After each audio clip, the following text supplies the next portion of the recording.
having those strong supportive networks around you when you're going through treatment can be so fundamental.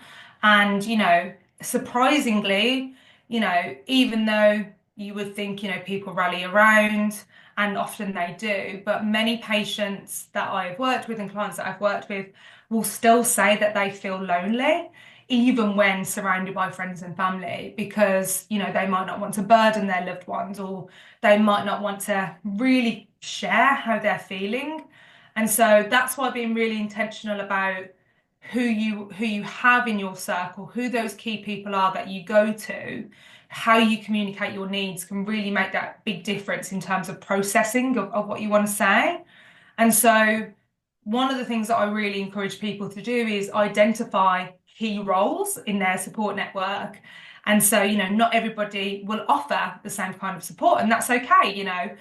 Some people are really, really great for emotional reassurance. Others are quite practical, they'll make you dinners, they'll take you to appointments, and others will just help you laugh and feel normal. And they're all so fundamental. But writing those down and knowing who those people are, and when you know what you need to again fill you up, that is when, if you communicate with them and say, I really need you for the practical support because right now my head's not in it.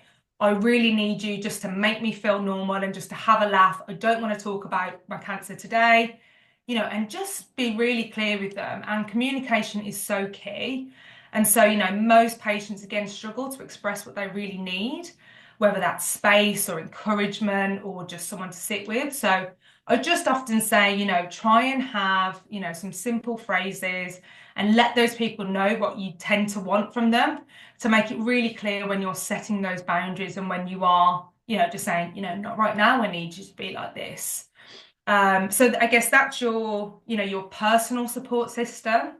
I guess alongside that, as we kind of touched on in the previous question, that professional support alongside it, or even just a support network who, not directly people that can be really invaluable.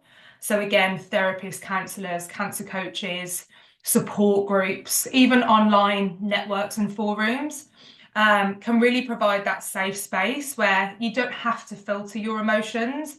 And sometimes when you are working with somebody who's neutral and you don't, really know, or somebody who's a bit more skilled to practice and process those feelings and emotions with, can really help you again work on some of those potentially more stuck emotions for you to get through as well. So again, it's like knowing what you need in terms of support, mapping that out, and then being clear with those people what you need and when.